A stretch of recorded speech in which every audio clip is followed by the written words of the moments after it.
I'll never forget, just going down to the river and just sitting there with my partner and thinking it was the worst day of my life. And I didn't quite know how I would navigate. And there's all kinds of self-doubt and did I do the right thing?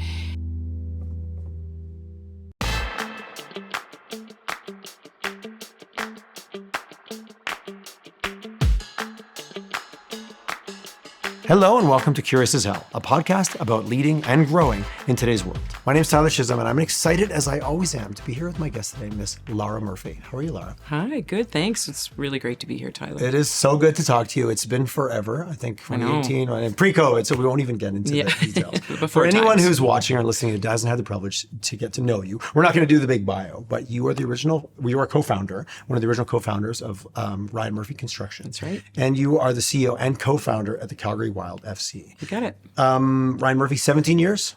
Yes. Okay, that's awesome. And the Wild, 2 years? Yeah, you're going into coming into our second season. Second season. Yeah. Okay, so I'm curious because that one's fun. It's sports. How's it going? It's great. Yeah, it's been really exciting. We have a season under our belt now, and obviously a new league, all new teams, and now we're just in the preseason planning. The players are back, they're training, and we just released our schedule last week and have all of our games mapped out. So we're really excited to get moving forward on this season. Fabulous. Well, we're going to get into curiosity and the risk of certainty, but just right out of the gate, how different was it moving from founder-led construction business to a sports franchise? Just let's start there. Yeah, no, it's a great question. And yes, very, very different. I think with any business, no matter what you're doing and what industry, when you start, I think a lesson I've learned is you often need to contemplate what the end looks like or the exit might look like. And with a business such as Lara Murphy Construction, truly it was started because we felt we could make a difference and do something that hadn't been done before with women owning a commercial construction company. And so I think that was really the impetus around what we saw as a need in the industry. And we weren't necessarily thinking about the long term or what it looked like down the road 17 years later. And the flip side of with a sports team, I mean, it's very fast moving, fast pace. Players are constantly changing. You've got very specific seasons. Obviously, we've got a board to answer to. We have investors. We have the community. And so it's just a different way in which a different lens, I guess I'd say. But night and day, absolutely. Equally exciting, but very, very different. Just that pressure of the amount of stakeholders. The fans, the community, the players, what you're representing, female sports across Canada. That's a lot of angles. There are many angles, not just on the pitch when you're distributing the ball, but yeah, absolutely. And I think it's one in which, at times you think you want to be the first, and it's very exciting to be the first, but there are also challenges as there's no playbook. So when I look at a city like Toronto, for example, and they have the PWHL and a WNBA, and then if I flip to the Calgary Wild, we're the first pro-women sports team in the province. And so there are great advantages that come with that around the excitement and what we're doing to push this forward, but it's also an area in which it's totally new territory. And so there's a lot of exploring, learning, looking back and seeing what we can do to push things forward. But it's very different.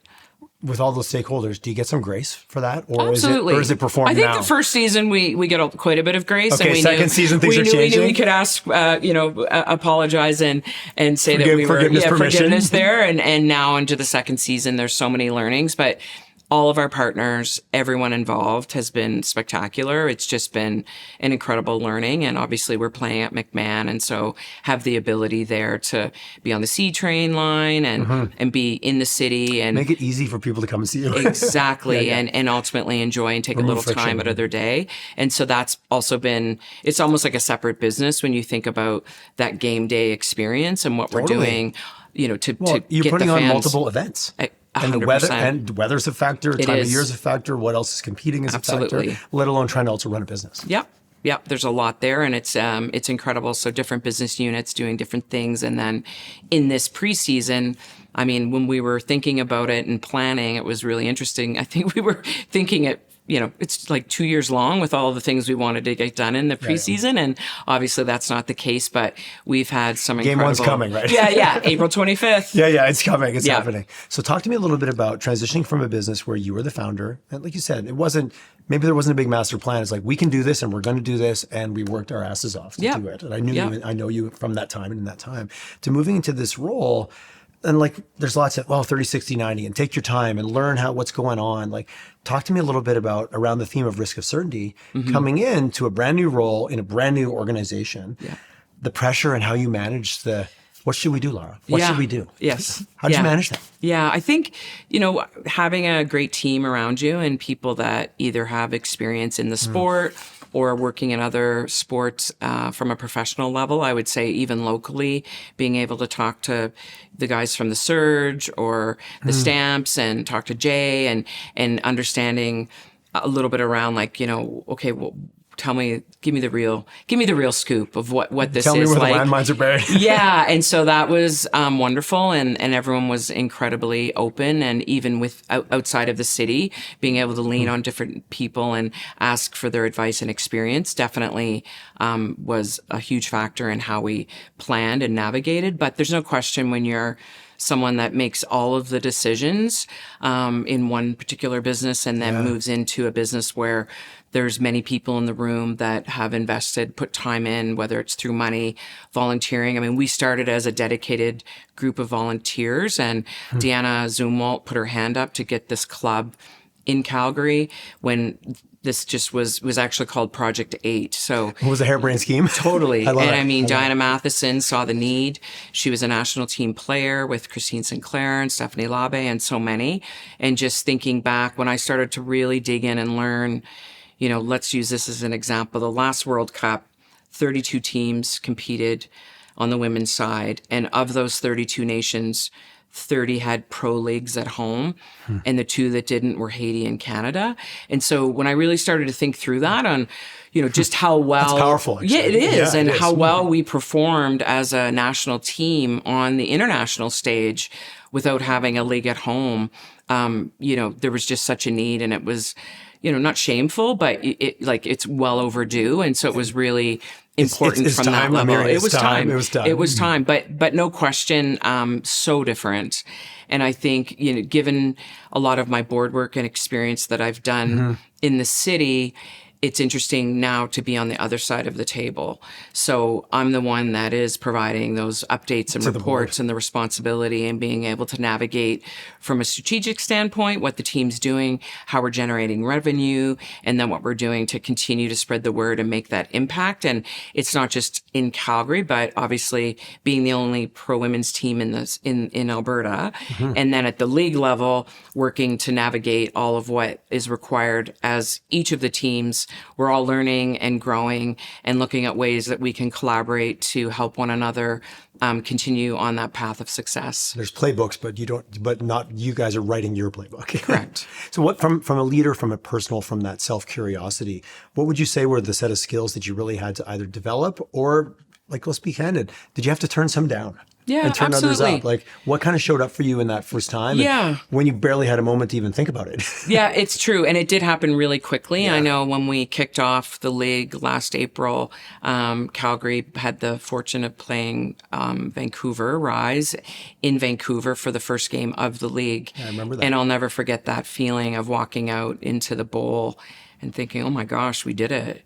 It was so fast, so furious. And I think the biggest thing is just really learning how to identify the priorities and learning what to let go of, understanding, okay, this is like a yes, but a yes later. And how can we navigate the team in order to really focus on what's the most important for our inaugural season, and then being able to do fan surveys and really educate ourselves on what worked with the fan, because ultimately we're an entertainment product. Yeah. So people are coming into that stadium to be entertained, watch a sport, and for many young players, look at their heroes for the first time on the pitch. And so how do you gather all of what that is? And for myself, as a former soccer player I dedicated my life. I was recruited out of New Brunswick at 17, had the fortune of playing in England with the university team. I was on the first Canada Games team where it was a sport for women. But that's cool. I forgot that. That's awesome. All that time and energy. Who better than you actually to be in this role? I mean, I would argue. It's an interesting thing because I think about all the oranges that were peeled and the miles traveled and the dedication and the blood, sweat, and tears. And never once did I ever think I could make money or play pro. It just wasn't, it didn't even enter my mind. So at that time, you hung up your cleats and got your real job. And so when this opportunity, I mean, I began as a volunteer with the group here led by Deanna.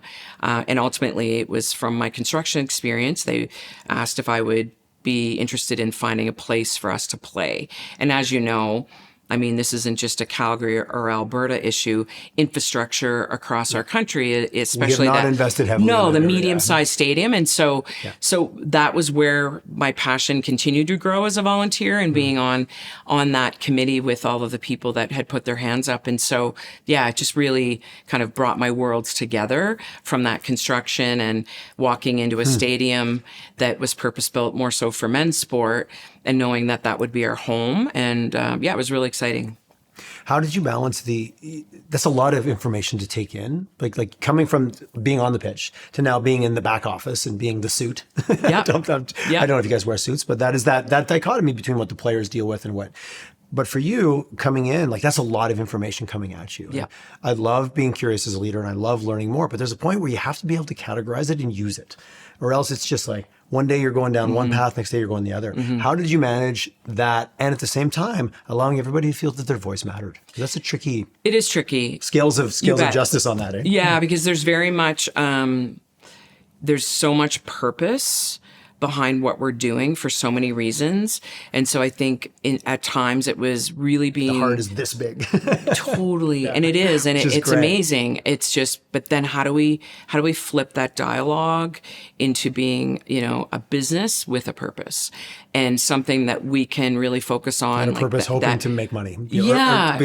Unfortunately, that's where great purposes can fail. Absolutely. And the economic impact and being able to harness so much of the statistics that we're able to see and move forward. So again, it's really an exercise in identifying those priorities and then also being willing to put your hand up and ask for help when you don't have no one has all the answers. And particularly with sport, it's ever changing, constantly moving. And because you got media, you got culture, you got there's so many broadcast, pieces. League, regulations. Things I don't even know to think about, but concerned about.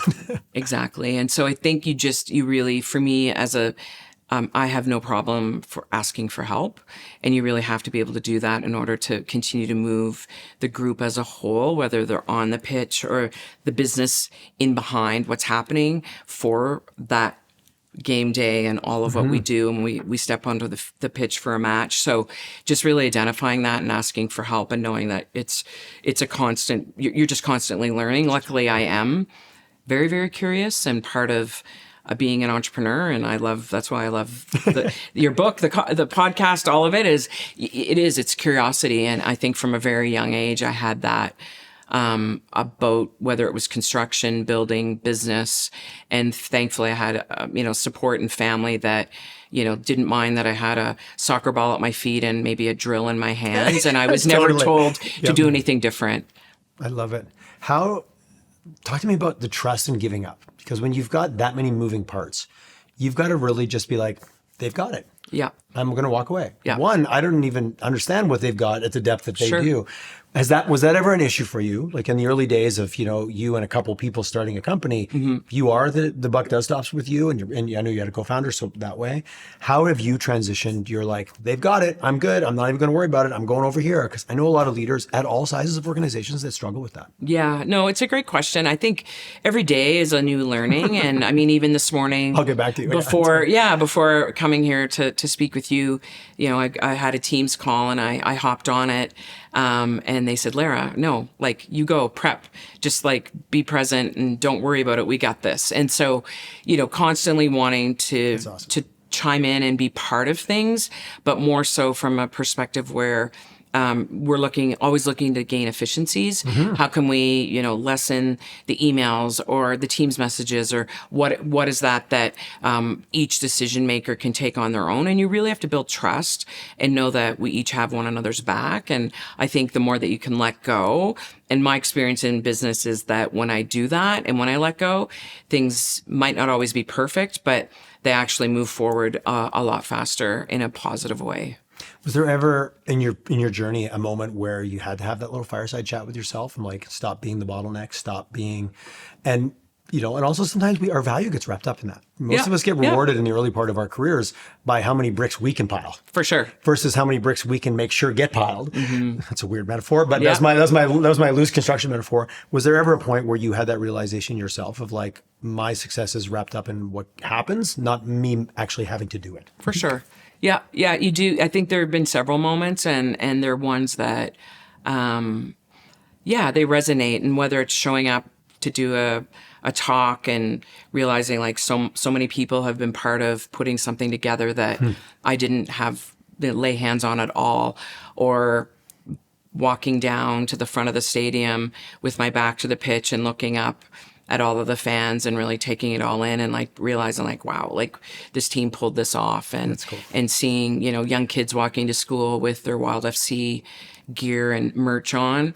Those moments are moments that but you do have to have that trust. It doesn't happen in normal business. I know. I don't run into my swag walking down the street. No, I know. If I go to a client and our coffee mug's on their desk, I'm like, that's a win. It is a win. It is a win. Yeah. So it's exciting. And I think one interesting thing that I learned around women's sport is that the fans really are engaged in that merch and that fandom and wanting to sport and rep. And so that was a really fun realization as well when we started to move this forward. And so different than arguably traditional business over here. Sport, absolutely. Like you said, because it fills such a heart space. Yeah. We want our clients to love us, but it's usually in a different way. No, but a sport team is a whole other. It's so true. The better day on Monday because your team won on the weekend. That's right. When they lose, it's them. When they win, it's us, and all that kind of psychology around it is very, very real. Thinking about, we touched on it earlier, but when you created the role and became and basically ordained yourself a leader, versus coming into an organization where it was chosen, someone chose you for that role.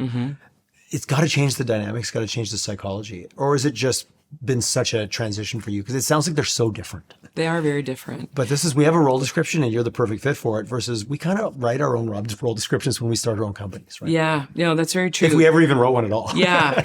No, absolutely. And I was fortunate to be part of developing what that role would look like. And from the inside. Yeah, absolutely. But also being, recognizing where my skill set could be advantageous to grow the business, and then also have the ability to hand off things that weren't necessarily my powerhouse. And so really, I think as you evolve as a leader, and often for me, whether you're serving on a board or working on a community project or in business, it's not necessarily what you're learning when you're sitting there. It's actually what you learn about yourself. And so being able to take those moments and understand, okay, truly what works best for this organization and how can I best use my skill set. And so you have to get to a point where, like, whether it's through experience or age, I don't know, but you just don't I think it's a bit give of both, a shit. actually. And it's enough. Yeah. And you can peel that away and let go of that iron grip on things and allow people, because that's the only way you learn. And I think for me, I would share that in the times that I've learned have really, it's been through making mistakes or adversity. And when things are going smashingly well and everything's hunky-dory, like, it's not necessarily the time when when it's coming. Yeah. Sometimes. Totally. Was that it sounded very deliberate the way you unpacked it. Was it like you worked with a coach, you went for long walks in the woods, you spent time at the coffee shop going, what was the best version of me? What superpower of mine did show up? How did that evolve? Because you made it sound very like deliberate. Yeah. But for some people, they're like, I'm not there yet, or I'm trying. And at all ages and stages, like some people are not there yet. And we're always on the verge of being somewhere else. Absolutely. Just when I thought I had it all figured out, I didn't. Was that an outside in? Was it a 360? Looking at trying to give people who are listening Is it just good self-reflection? Is it a book? Yeah, no, I think it's a combination. All of the things. It is a combination. I think if I look back, I did have a moment in time where I felt like I was at the lowest from a business perspective, and it was a choice around a potential merger with my former company, and working on that for almost 2 years, and then at the end, at the 11th hour, making the decision that I did not want to move forward. After 2 years of due diligence and dating, if you will. Absolutely. A lot. And I'll never forget, just going down to the river and living in Inglewood. I do that a lot. And just sitting there with my partner and thinking it was the worst day of my life. And I didn't quite know how I would navigate. And there's all kinds of self-doubt. And did I do the right thing? And then, knowing that and obviously being encouraged by her, but also recognizing within a few months and certainly a year later, it was the best thing I ever did. And if that didn't happen, as difficult as it was, I wouldn't be here today being able to share the story and being able to embark on a new journey where things aren't always black and white and they're not the way we think all the time. And for me, growing up on a soccer pitch and learning what it was like to lose over and over and over again with a group of people that were equally as dedicated as I was. I built that skill set. And I know there's, the saying, like, you have to have memory of a goldfish, but you do. And you have to be able to just shake it off, navigate and move on, but also have enough self-reflection. And I mean, I love EDM music. I love listening to Defected Records, and biking, running, skiing, being outside is a big part of how I can regroup. But all of those things came together, and it's not overnight. And of course, friends and family, also, because so many people are your cheerleaders. And if you can get to a point where you have people, whether it's in your own home, with your family, or friends or business associates. I mean, even just before I walked into this interview, I received a phone call from a great friend of mine who's also a massive business leader in the community. And we just touch base, and we can phone one another. Those are so valuable. It's just, and it's easy. And so finding those people you can trust and be truly real with, because we're just human. Having a messy experience. The mentor, it's interesting. I had a podcast it was last week here with Iggy Domagowski. Yeah. And Iggy really called out how deliberate he'd been about creating mentorships in his life and reaching out to people. Yeah. And he really found there was a sweet spot, people that were just kind of at the end of their career. They were kind of slowing, but they didn't want to stop participating. And he goes, wealth of information. But the humility and just being deliberate about creating those relationships, I think, like, I've been an exec. I was in tech for years. I think were you in tech, or were you in EO? No. Oh, yes. Sorry. I thought you meant like IT tech. No. I was. No. I was before. Tech. Yeah. Sorry for everyone. And then it's Vistage in the US and it's tech, and hugely valuable in terms of the peer type environment. And Absolutely. I think as leaders, because leadership can be very lonely. It can be. And there's a lot of hard decisions, and there's a lot of decisions that are really shitty. And there's decisions that you have to make with people that you care about and that aren't easy. And you're impacting people's lives. And it's hard. There's humans involved all the time, right? It's very difficult. And but I always think that because I'm impacted so much by decisions that are really difficult at times, I mean, that when I lose sleep, I know I'm human, and I want that. I want to feel that. I want to have that emotion. And I think if it ever gets easy, you're losing some type of connectivity. Absolutely. With it's just difficult, because often the people that you start on a journey with something in business or life aren't the people that necessarily carry it forward. And that's not a negative thing. It's just something that's a reality, because everything evolves.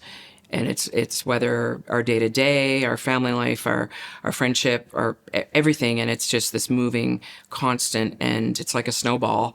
And at some points in time, things fall off, and you just have to be able to, make sure you'll put that carrot on the nose at some point. It's so funny. I had a business coach. I was maybe 27, 28, and she said, "Tyler, you will outgrow most of the people in your life, because that's the journey you're on." And you kind of push back, because you're like, "No, my friends are kind of my identity." And she was totally right. It was a very powerful piece of it. It is. But then you understand, you didn't outgrow them. They went this way, you went that way. It wasn't them, you good, them bad, or any of that kind of stuff. Absolutely. It was just different ways and different values of what's important. It's true. How was transitioning? Because you mentioned earlier off camera that you have a general manager at Lara Murphy. Yeah. How's that? Big smile. That's a great response to that. Yeah. How was letting go of your baby? And I use that loosely. Yeah. I like sometimes when people say that. Yeah. Sometimes I don't like it. It's still a business. But you started that from scratch. Yeah, absolutely. I think, one of the interesting things is when I embarked on the journey, we'd had, Kim was our GM and had been working with the construction company for quite some time, and but knew I was really passionate, and at that time volunteering and working with the Wild. And when the opportunity to step into the president and CE role came, I was sweating bullets and so nervous and not really knowing how I could pull it off. And I'll never forget, we were outside of the office and I just pulled her aside and said, I've got this chance. And got this thing over here sitting here. And she just said, I think you should go for it. My day-to-day won't change that much, Lara. And it was as simple as that. And, obviously we talk regularly. I felt a sigh. But it was just, there was so much support and willingness to we constantly check in. There's still wonderful things happening on the construction side, but the transition was smoother than I ever could have imagined. And as we move into the next phase of what we're doing more consulting now and choosing interesting jobs. And so it's been really, kind of a beautiful thing to watch. Well, you built the relationship before you needed it. You built the trust. Like you put in the work. And, it's not about building relationships with people because one, it's the right thing to do. But two, so when that happened, that groundwork had already been laid. It had been. And that's so critical. I think even with our teams every day, sometimes For sure. I'm like, the good times are easy. But when things go sideways, that's when I want to know I have trust. Absolutely. That's when I want to know that hey, this is going to, we got to talk about it now is not awesome. It's true. You kind of save up your points. It's true. A little bit. It's and true. building those relationships as a leader, and actually just giving a shit about people. I know it sounds so cliche, but it's true. It helps. Back to your point, we're all humans.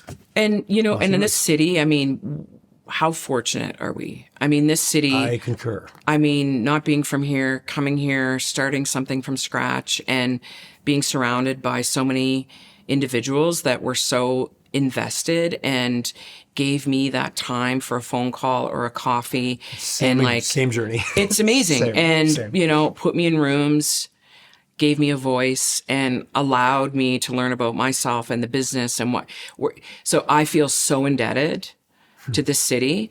And so part of what is incredible is that now, whether it's being the first women in construction on the commercial side or being the first sports team, I owe it. I owe it, and I owe it to my younger self. I owe it to the future of these kids that get to see their heroes every day and the community that stood behind us and continue to do so as we embark in the second season.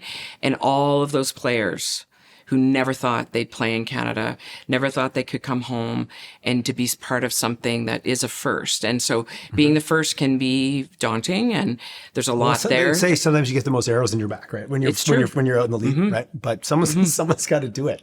They do. Or else it doesn't happen. Yeah, exactly. And if, from my perspective, if I make a difference with one human, oh my gosh, I know teachers, I had so many teachers growing up that really had an impact on me, whether I was somewhat terrified of them because they were so tough or people that I loved immediately and adored. Made me remember 2 or 3 right there with that description. Yeah, we all have that teacher, but it's, that's the iron sharpens they make an iron impact too, right? And there's so much more as we look within school and business and community. And if you can get over yourself and get involved and, get comfortable being uncomfortable and not knowing you don't know everything and being able to walk into a room and be like, oh my gosh, okay, here we go.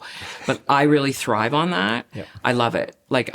Getting comfortable, being uncomfortable, well said. I love walking into a space. Wrong question. Totally. How do I get okay leaning into And I went to an event before Christmas, WTAL, and I didn't know very many people in the room, and I was so excited by that because you know, what a great way to frame it up. I was so excited, you know, not nervous that I didn't know who I'd speak to, but excited that I see that how we evolve as a community and the business and what's happening and more people getting involved. And there's so many, when Ryan Murphy started, there were very few resources that were at your fingertips. And so now cities changed so much. It's almost overwhelming. Years. And so you look at so many wayfinding it is actually the hardest part right exactly. Because you want to choose a couple things and do them really well rather than spread yourself, you know, one in the hand, two in the bush.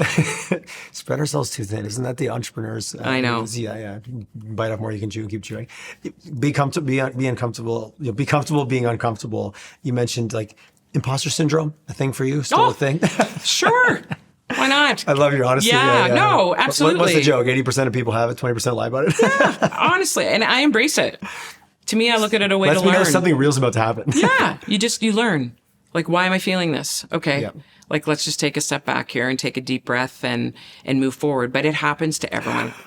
Absolutely. The strategic side. Absolutely. And, you know, I think really listening to your instincts, understanding and appreciating where you have room to grow and where you excel, and focus on those and ask people and be part of conversations and be present, listen.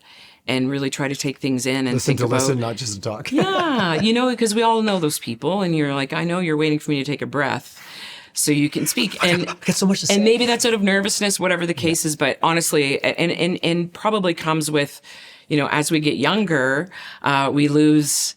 At least for me, I'm not as fussed about certain things, and so there's a real ability to kind of just lean in. And I think if you can find people where they're at in the moment in time and find that commonality. And I think the world as a whole should really wake up and start doing that more and more. Of course, we all have differences and whether it's political interests, whatever the case is, but my goodness, like we've lost the plot.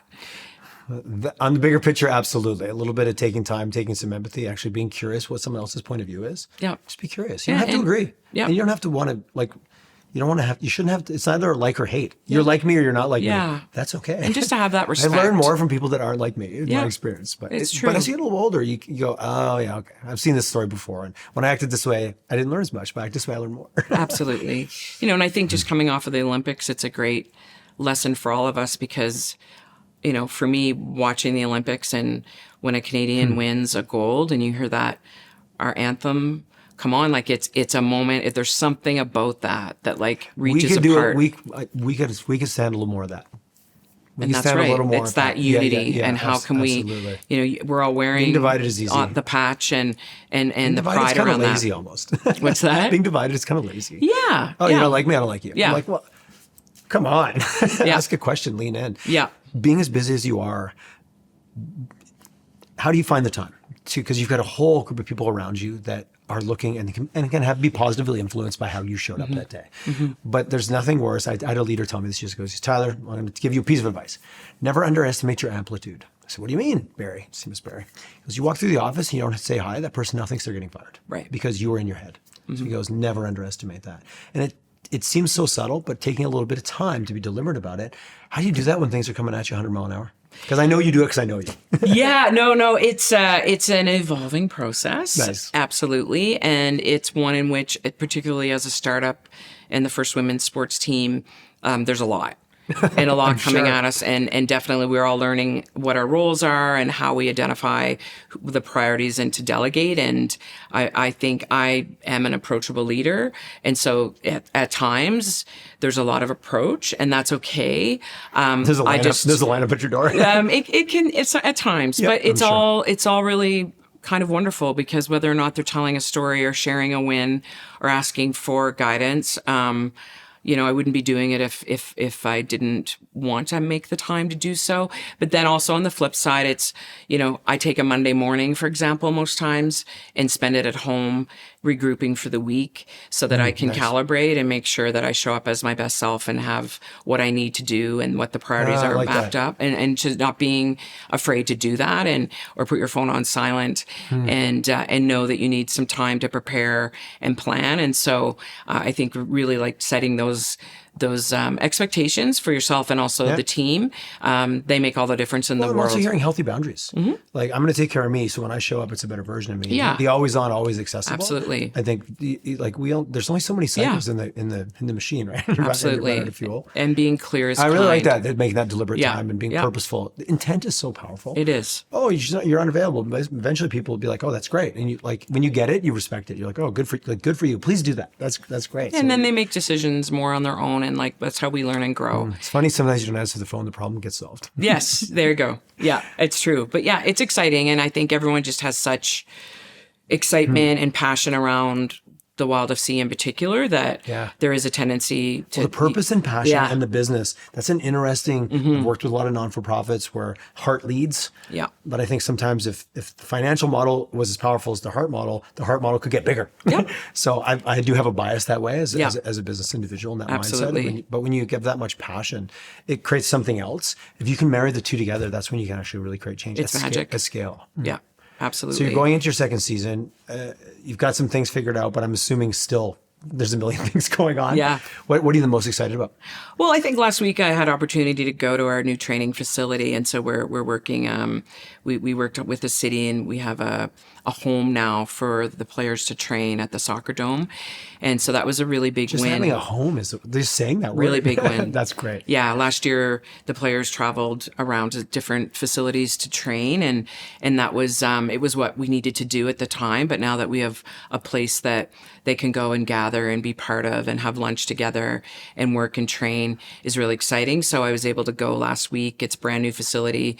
The exact same turf that's on McMahon, should prove well for. So you're getting some things right. Like this is helping us. Yeah, helping that's mitigate awesome. potential injury, all the things. And so, but seeing the new players that have arrived and the excitement in their eyes and being able to be with the coaching staff and the athletic team and then the players that have come back. Doing the thing they dreamt to do. Yeah. That's so awesome. It's great. And they're all, I come in, they're giving How many hugs. people on the team? There's about pardon me for 25, not I believe knowing a my 27 limit roster, but then we have Okay. all the coaching staff and there were some, the call-ups trying out for the team as well. And so seeing that, anywhere from 15 to players in their 30s and many from. That's interesting. I was curious about the age range, but I wasn't going to ask. But thank you for saying that. Yeah, so there's a wide range there, and many that have played abroad, So and you got now physical evolution. You've got emotional maturity. That's a mixed bag. 15 to 30. it is. Yeah, and it's A exciting. lot of life going on there. There is, and experience and ways in which they can be together. But one of the younger players that was training had indicated, and the feedback was that it was the most welcoming group that she's ever trained with, and she's been across the country because she's been identified as a really strong talent. So That's the hearing feedback those things, you want from the people you want it that's from. right. Yeah, and so it's exciting. So I think that absolutely is a highlight. I mean, obviously you get to select what our game day themes are. We've been having brainstorming sessions as a team where it's super casual and we get to just write on the whiteboard what we're looking. I'm going to ask you about kind of that strategic curiosity of like where we're really just opening the aperture and taking a look at it. Yeah, Pride match, home opener, other themes that we're working with. How can we incorporate our partners, our sponsors, and really make it something special? So when we're activating, that we're doing some different things now that we've learned. Last year, McMahon's a very large stadium. So part of what our goal is how do we initiate that to make it feel more like a home how do you make for it more us? Intimate and not too, because it's too big. And it's great. And we have so many different brilliant minds around the table that put forward ideas. And, obviously the pregame out in the parking lot, we have a supporters group called the Wild Roses. There's game days, we watch matches, and then the broadcast piece. McMahon shows really well on broadcast. We're fortunate to be on TSN, CBC, ESPN, That's so cool. YouTube, and we have 10 more name broadcasts. Drop some more big brand names. It's amazing. It's awesome. Yeah, I love it so really much. great. And I mean, our championship match on November 15th was on CBC and we had 1.1 million viewers. And I guess to put it into comparison, the NWSL in the States, which is the women's league there, they've been around for close to 20 years. And their final match had 1.3 million viewers. You guys had 1.1. Yeah. So it was a big win. It is a numbers game to a certain extent. Back to the business side of it, right? Yeah. So that's what's going to attract advertisers. inspiring. That's what's going to bring money in. Yeah, because ultimately at the end of the day, without the fans in the stands and without the advertisers and the partners and the sponsors, we don't exist. So, I mean, that's the reality of what we need to do. So continuing to spread our wings and, you know, bring those kids in that are maybe from underrepresented groups is really a big part of our... Where's the player base coming from? Across Canada? All over. So we have Americans, we have New Zealand, Australia, a couple of Europeans, Canadians as well. So it's a mixed bag. On our a part of our guidelines on the sports side is that we're able to have up to 8 international players. Okay. So the impetus is really to foster and grow our Canadian talent. Canadian content. Absolutely. Okay. So that's also exciting because we've just also launched our academy and League One team, and so we'll be able to. Well, you need to create your own funnel, right? You need to exactly. Bring them in and continue that. Your comment earlier about we've kind of under-supported.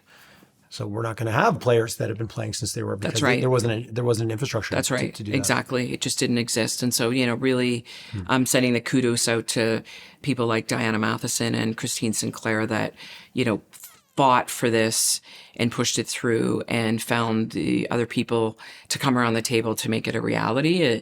In each of the clubs, we're 6 right now. So it's Halifax, Ottawa, Montreal, Toronto, Calgary, and Vancouver. So obviously there's a big old prairies in between Calgary and Toronto. So we're a Canadian phenomenon as well. Yeah, we're looking to engage some expansion teams here in 2027. Cool. So those discussions are underway, and that's an exciting time as well. Well, I love it. I really appreciate how much deliberate you are. Like behind all these things, there's individual humans that make shit happen, that push and that put themselves out there and are willing to get doors closed in their face or whatever the case may be. Yeah. React versus reflect. It's a very interesting thing in a world that we live in where we're often getting tempted to react without going, wait, I need to reflect. So you give that scenario of like, we're brainstorming and we're whiteboarding, and how do you keep yourself in check from getting over-indexing on maybe excited about an idea or just being the quick, I got an answer, versus the maybe forcing I'm saying the word force because sometimes I have to force myself to reflect. I love reacting. It's very indulgent. How do you balance those two things out in the world of everyone's trying to, the bullets are always flying.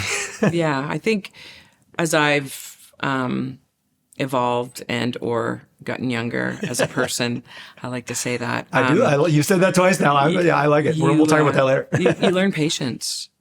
And for me, it wasn't necessarily natural, but to be able to get to a point where you don't have to be the person speaking all of the time. You don't have to be reacting, as you said. It's just having the diligence, patience, and the self-reflection to, whether you squish your toes into your shoes or bite your tongue, whatever the case is, but really being able to give an environment that everyone's voice is heard. You might not always like take those opinions and put them into action, but you create an environment that allows that. And that's what coming together and being inclusive is, and being able to represent, a community and people and a sport and players and investors and a board, where it's all the first. This is the first time. And so, but for me, it was really learning about myself and patience. And then I think also as you become more confident and you don't feel the need to have, I've got to say this, and I know that, or I've been there, oh, look at my lunch bag, I was to Maui, or, it's just these things that I love it. You get to a point. It all resonates. Because at the end of the day, people actually don't give a shit. Like they don't care. It's just, they want someone in front of them that listens and is real and is willing to have their back. And I mean, to me, that sounds a little Pollyanna, but I don't care. Yeah. It's a way that you can really resonate and bring people forward. And not everyone, there'll be tough decisions. You can't bring everyone along, and that's tough. And it is a fast-paced environment. What we're doing is it's a bit bananas, to be honest, because we're a scrappy startup. And as we move forward and gain more partners and gain more tickets, I mean, we had 46,000 fans come out and sit in those seats in McMahon last season. And so obviously this year we want to grow that fan base. But, I would challenge anyone listening to this podcast or anyone in your group of friends, like, come out and watch a match. It's a way, like, since the Romans, we've been looking for entertainment. We're entertaining and no one's getting killed. And it's fun. Are you not entertained? Yeah. It's a way to forget about some of what we spoke of earlier, the the divisiveness in society and what we're going through. Sports plays a really interesting role in that. And it's the level playing field. Yeah. I mean, it plucked me out of New Brunswick and gave me an opportunity that I never would have had otherwise. And on a world stage. It really has. And it's just, if nothing else, it's mind-boggling. Opens the aperture, right? And not knowing, I think, when I look back at when I was training or going through school, I didn't know what would happen. I just kept training and running and trying to be better and thinking someday something might happen. And so everyone needs to remember that that's, and you might not be, 1% of people will make it pro. That's the reality. But there are people that are designing the logos, that are working maybe as an official. Not forgetting everything that goes around There's that. so much, the jobs and what's there, and it's perspective. exciting. Advertising, marketing, the ticketing, It's its own little it is. Ecosystem, right? It's inspiring. I love what you said, everything that had to go on so that when those people showed up to go on that pitch, everything else was happening. The stands were full. The concession, like everything that has to happen to then give that fan that experience. Absolutely. And allow that player to play, right? We all are in a symbiosis to one way. It is. Not to dig in, I keep going high. We go high level and then dig in. You made that comment about making sure everyone gets heard. How do you pull out the voices that like to sit back? Because I like to jump in, clearly. But my wife would like to wait and get back to you tomorrow once she's had a chance to think about it. As a leader, it's so easy to index to the outspoken ones in the room. But doesn't mean that those ideas are better or worse. It's just they're more comfortable. I don't want to even use extrovert, introvert. It's almost too simple. But we all know who we're talking about. Absolutely. The loudest voices often are the ones that are heard the most. But as you get to navigate and grow and learn with your team, for me, it's more about making sure I take the time to either have one-on-ones with individuals and or create an environment. We had a leadership session yesterday with a group called Pebble. And what I love about the format. Megan's I'm a big fan. Huge. And she and Alicia, it's a masterclass. And whether we're talking, they're awesome. And I'm really glad you dropped Pebble. For anyone who's listening, go check out Pebble. Pebble. Yeah, I give her tons of props. And just watching the way that they can navigate, and whether we're standing up and walking across a room, responding to a question that they've asked on whether you strongly agree or disagree, but then you get the visual of all of your colleagues walking and standing. Physically changing perspective is powerful. It is. I've done exercise where you're like, oh, now that I'm looking at it from over here, this looks different to me now. Yeah, exactly. That's a really powerful, the physicality of that exercise is very powerful. And I'm very visual as a person. And so that I think was super powerful. And then also being able to make sure that when we're sitting in our groups or talking through a session, everyone does get a turn. So you just create the space, the time, and the comfortability. And often I think, you'll be in different meetings and board like, hey, this is a safe space.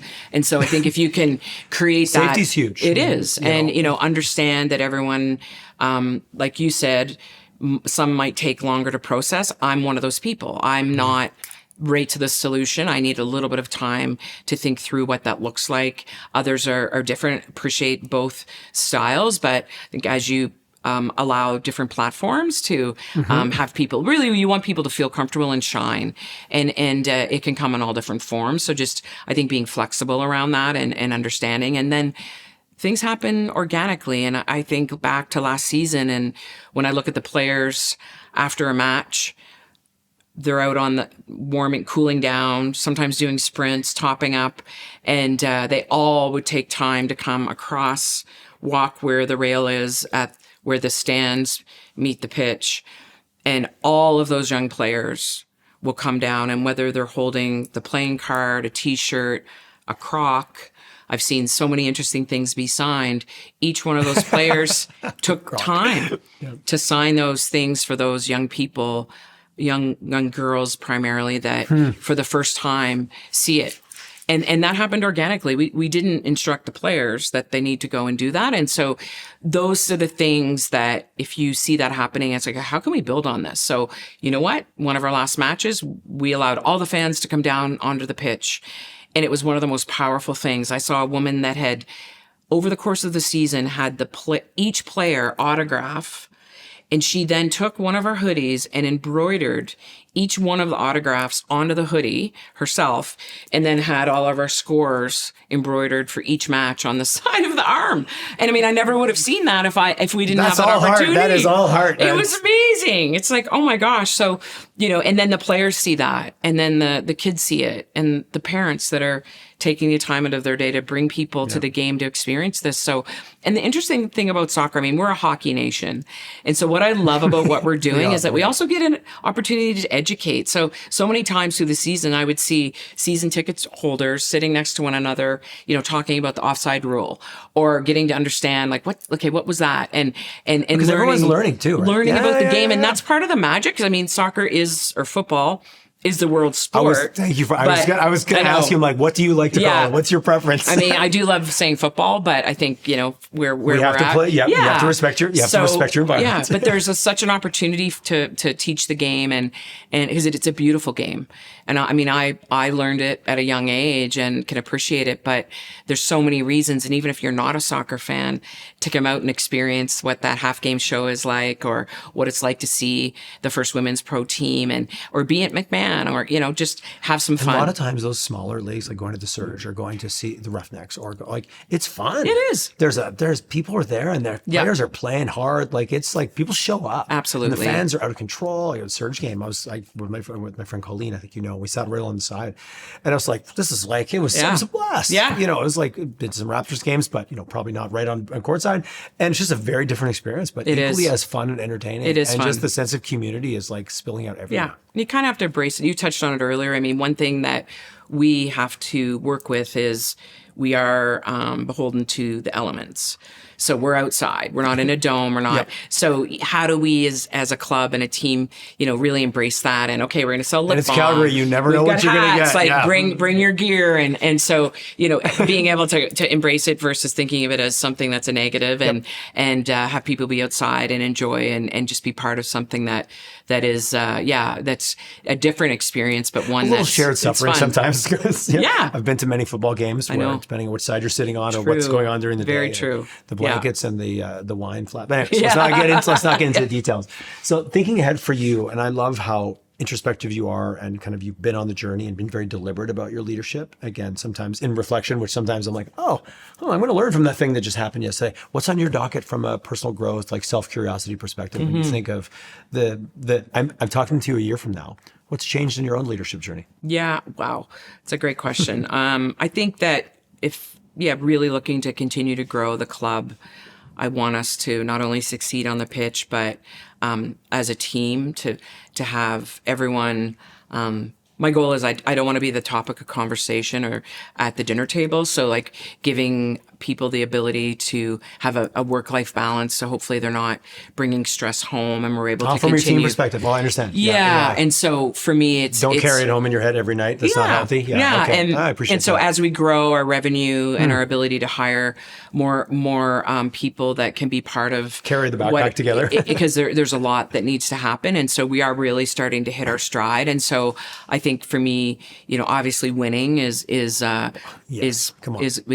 And that's not to win. So I'm really excited to see how this new and adjusted squad performs on the pitch, and then obviously as a league, how we grow and what we can do to continue that broadcasting. And each of the presidents and the CEOs of all the other clubs and the league as a whole, it's very collaborative, because we recognize the whole. It is. It's amazing, and that was a learning point for me, just where I didn't expect it as much. So for me, continuing to learn and grow on that, and then really leading a team, executing and fulfilling our partnership needs, the players, the families, the fans, and feeling like we've really put the best product on, and we keep improving.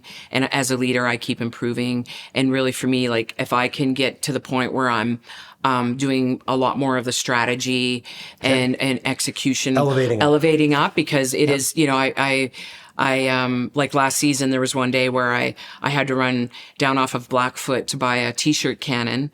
And then I was running, as one does, running to Major Tom's to pitch a multimillionaire about being an investor. And so it's fun, but very different. And so phonetic. It is the operational part of what needs to happen versus like that strategic leader and to be that strategic leader to really guide us into that next long-term phase of what that looks like as a club, and continue to identify where we can improve and myself included. It's constant. I can see a slide about in your memoirs about you buying a t-shirt gun here and then you're pitching a multi-million-dollar investment over here. Here's the contrast when you're in a startup phase. Yeah. But being able to elevate up to that kind of strategic level of curiosity. Yep. But be flexible and always know. I think that ultimately, if you show up as yourself, do the best to your ability with the knowledge you have. And I mean, for me, I never take myself too seriously. Life is too short. So I think if you can always inject a bit of humor and humility and being able to work with those around you and recognizing, of course, there's bumps in the road, but at the end of the day, we just have to do what we do best and then be willing to look to the community to support that and the others around you that are willing to, they get it. Like, people get it. And this is something that people get. You know, we just had the Olympics, the World Cup's coming up. It's an exciting time. And, but as we can see with many examples over the last week, even with Olympics, that we still have a long way to go. And so how do we continue to elevate those voices so that, the people in the trenches and women's sport as a whole continues on the trajectory to grow? And it's different, and it's a new it's a new asset class, if you will, but really like continue to appreciate the business lens of treating it that way. Yeah.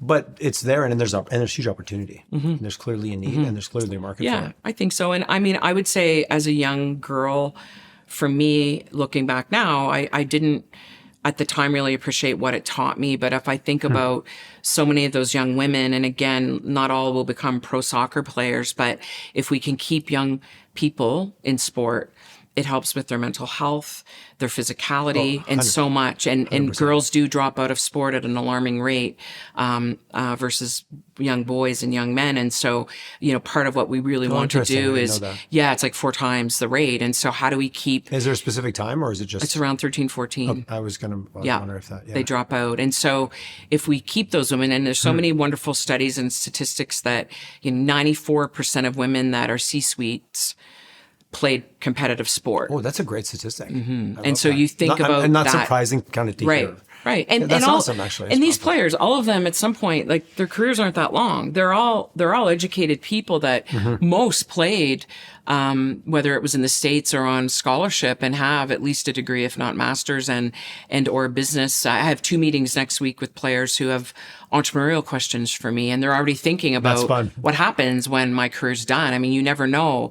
You're only 1 game away from the potential of an injury. For them for your experience. So, like, it's so much fun. It's like a little superpower. I love it. Yeah, that's more. cool. I want more of that. And so that's very cool. It is. And then, you know, for our sponsors and partners in the city as a whole, knowing that these people that are tough as nuts, these players, one day could work for their company or be part of their executive. And how do we bring those ties together and really look at creating another generation of our future leaders in the city? And that's very exciting to me. Well, the skills that it teaches you know how to work, like the perseverance, you know how to win, you know how to lose. Yeah. Like you're not going to win them all. You know, those types of things. Yeah. Like Teamwork, strategy. Builds a little bit of grit. Yeah, it is. And even looking at something like a set play, I mean, what I love about soccer is there's no microphones, there's no equipment except for shin pads and cleats. Yep. And you don't stop between every play and talk about what the next play is. Yeah, it's maybe not as fast paced. But you're still figuring it out. You have to have everything memorized, and you're able to execute, and you plan and prep, and you visualize where your role is in the set play and where the ball's coming, what the trajectory looks like, and thinking 3 passes ahead. And so there's such a beauty in that strategy around, and it takes a while to appreciate it if you're not someone that grew up watching or playing the sport. And so, but all of those skills are skills that are very easily transferable. And it's not just soccer, but many other sports as well. But when I think about that specifically, because I'm a bit biased, it's rightfully really, so. It's exciting. So. It is exciting, and you can appreciate it, and then find the nuances in a really great pass or a great set piece or save that you can see the skill set there. And then obviously all the players are really having to think and map that out. And it's just, there's a lot of strategy behind what happens. and that's exciting. And I think it continues to develop these players, not just on the pitch, but where they can, to your point, take those skills and use them. They're developing as humans on a journey, right? I love how excited you are about it. Yeah. You just were like, you come coming out of your chair. Laura, thank you so much for coming in. Thank you. Thanks for the honesty. Thanks for what you do in the city. And, Absolutely. Thanks for staying in touch. Thank you. It's been quite a few years now we've known each other. I know. So Thanks, Tyler. It's good to reconnect. You're the best. Thank you so much. Thank Cheers. You.